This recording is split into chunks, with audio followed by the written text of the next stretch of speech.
നമസ്കാരം. ബൽക്കീസ് യൂട്യൂബിലേക്ക് സ്വാഗതം. ഞാൻ ഇതിനു മുമ്പ് 2 വീഡിയോ ചെയ്തിരുന്നു പക്രു എന്ന പേരിൽ. ഇപ്പോൾ വീണ്ടും 3ാമത്തെ ഒരു വീഡിയോയിലേക്ക് വരുന്നുണ്ട്.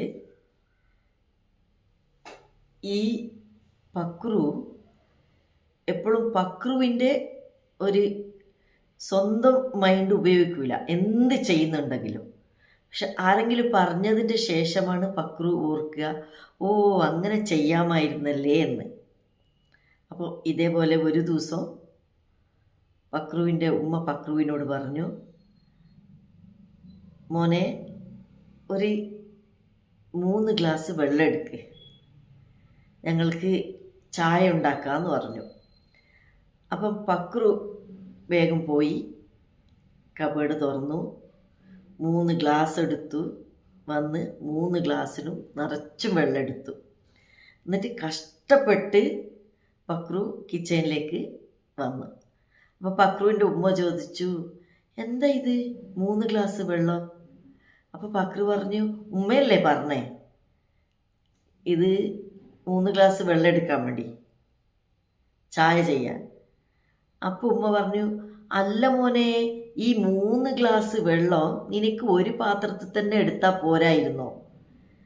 ഒരു ഗ്ലാസ്സിൽ അളന്ന് 3 പ്രാവശ്യം എടുത്താൽ പോരായിരുന്നോ?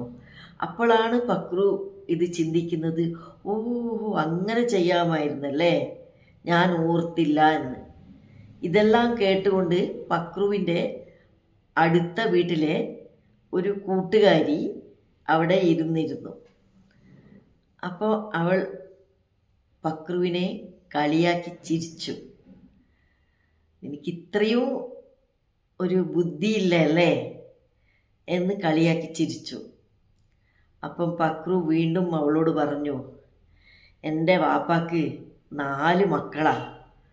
ആ 4 മക്കളിൽ എല്ലാവരും പറയൂ പക്രുവാണ് ഏറ്റവും ബുദ്ധിമാനെന്ന്.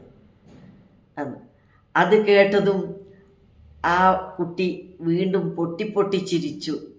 എന്നിട്ട് അവൾ ഓർത്തു, പക്രു ഇത്രേ ഒരു ആബ്സെൻറ്റ് മൈൻഡഡ് ആണെങ്കിൽ പക്രുവിൻ്റെ ബാക്കി 3 ജ്യേഷ്ഠന്മാർ എന്തായിരിക്കും എന്നായിരുന്നു അവൾ ഓർത്തത്. നമസ്കാരം. പക്രുവിൻ്റെ ഇന്നൊരു കഥയുമായി വീണ്ടും വരാം. നിങ്ങൾക്കിത് ഈ കഥ ഇഷ്ടമായെങ്കിൽ സബ്സ്ക്രൈബ് ചെയ്യുക, ലൈക്ക് ചെയ്യുക, ഷെയർ ചെയ്യുക, സപ്പോർട്ട് ചെയ്യുക. നമസ്കാരം.